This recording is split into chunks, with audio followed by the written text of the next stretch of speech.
Welcome to Books on Point. I'm Nastasia Arendse. In the past few years, so many scandals have rocked corporate South Africa that crises seem to be the norm rather than the exception. And the glare of the public eye with cameras, microphones and cell phones in their face, many leaders who excel in organizations suddenly become scared, confused and can even appear shady. When Crisis Strikes looks at is a variety of crises in the age of social media in South Africa and abroad, with examples of who got it right, who got it wrong and how they could have done better. The organizations range from schools to local companies and multinationals caught up in state capture claims. These include giants such as Boeing and BP. And for more, we're joined on the line by the co-author and of course one of our very own, Frances Hurd. Frances, thank you so much for your time. Thank you for having me, Nastasia. So let's talk about what inspired the book. So, well, for me, and maybe you've had the same experience, I spoke to a lot of corporate leaders. My focus has always been on financial news. And I've seen leaders in the book, for example, I talk about Jeff Nemeth, the former head of Ford in South Africa, who are so good at handling media interviews, who are usually very open, very transparent, but suddenly a crisis happens and everything changes, and they do start ducking and diving, suddenly not available for interviews, not handling the questions with the openness and transparency required. And I remember sitting there thinking, so many companies are getting this wrong with huge ramifications. So we've seen what crisis can do. Look at KPMG. That's one of the biggest fallouts in South Africa. And Nicola and I look at how that could have been handled so very differently. My co-author, of course, interest reputation management, as the Dean of Gibbs, she spoke to some of the multinational companies that flew out leaders, for example, McKinsey, to come and apologize to South Africa after those companies were embroiled in claims of state capture. So for both of us, it was just looking at what was happening and saying, this is important. The survival of companies is at stake. Jobs are at stake. Truth is at stake. And so many South African companies could be doing this so much better. Talk to me about the decision you made, that conscious decision you mentioned in the book, not to speak to any of the corporates involved. So what we didn't want to do, because crises are always complicated. If you're actually in the company, there's often a backstory. So, for example, one of the big crises that we look at is the listeriosis outbreak and Tiger Brands, and its Polokwane factory was fingered in that investigation. And maybe there were things happening behind the scenes.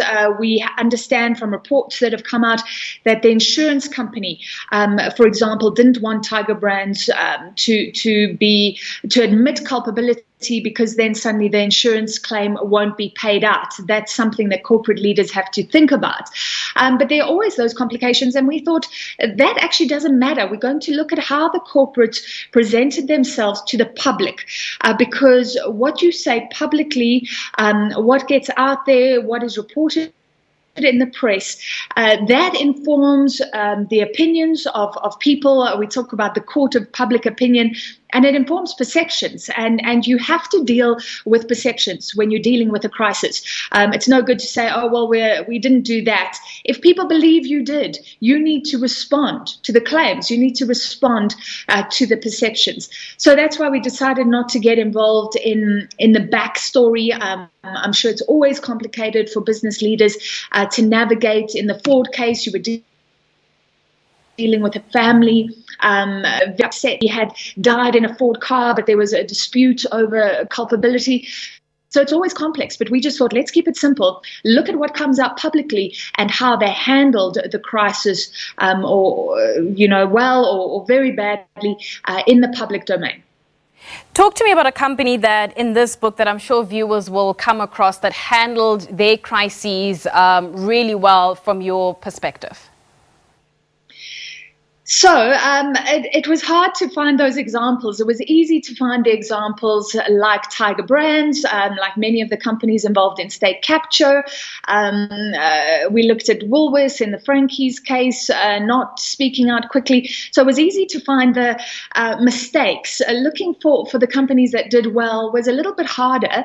But there is a very old case study that's just fascinating, Pick and Pay. And at the time, Sean Summers was the CEO, and it was embroiled in a poisoning scandal.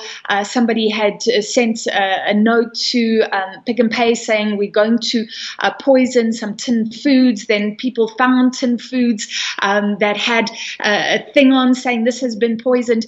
So this is a big problem, because you've got customers walking into stores thinking, ooh, am I in danger if I pick up a product off the shelf, not knowing whether it's been tampered with or not? But Sean has handled that crisis so well that people actually said, let's support Pick and Pay. Let's go to the shops. He was open. He was transparent.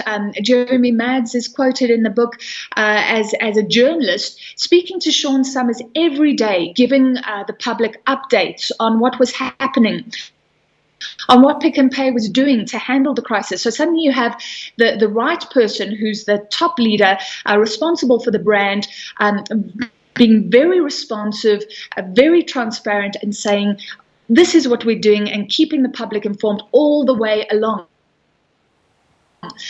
We also look at another company in Canada who was involved in a listeriosis outbreak as well. But they handled it so well. They took full responsibility, brought TV crews into their facilities and said, let's fix this problem and let's show you how we're fixing it. And that CEO and that company was so supported because of the way it dealt with that crisis that very soon sales picked up. The share price picked up very quickly, very different to Tiger Brands in South Africa. But you can see how the response, a good response to a crisis, can actually be a great opportunity to show people who you are as a company and actually garner more loyalty and garner even more support. The one story that caught my attention, obviously we mentioned the Woolworths story with the Frankie's debacle. But then fast forward last year, Woolworths was involved in something else quite similar to plagiarism with regards to the Ubuntu Baba baby carriers. And everybody was talking about, what happened in 2011 versus what happened in 2019. Do you think Woolworths handled the Ubuntu Baby Baba story a lot better than they did the previous Frankie's debacle? Look, we didn't analyze that one in depth, but I remember the case. So we more analysed their response or lack of response to the Frankie's debacle. And what was wrong in that case was that Woolworths actually had a response. They eventually said, that Frankie's was producing these old world-style soft drinks, but they weren't unique if you looked at the global market. They were obviously accused of plagiarism there. The problem was they didn't speak for a couple of days, and by the time they did speak, people had made up their minds. It had been a very high profile case in the press. Bruce Whitfield from 702 was all over that. People started phoning in. Other suppliers saying, yes, Woolworths is guilty of this. So perceptions were formed, and Woolworths was deemed guilty in the court of public opinion before it even spoke out, because it let those perceptions form. But now if you look at the long-term picture, Nastasia, there are often claims against Woolies. At that time, even around the Frankie's time, other suppliers were saying they haven't been treated well by Woolworths. Right now, I'm not going to comment on whether there were findings in any of the cases. Woolworths has steered through those crises. But what we do talk about in the book is relationships and perceptions that form over time. And I think Woolworths has a problem because of these claims that keep on surfacing, that bubble under. And we talk about how those could be a crisis involving a supplier that makes claims of plagiarism again, and everybody will think, oh, yes, it's Woolworths again. They must be guilty. And that's not because of the current crises, but because how you've dealt with crises in the past. So we talk about this ongoing reputational damage that can be done if you don't treat with integrity and really push back if there are claims against you and prove to the public that those claims are wrong.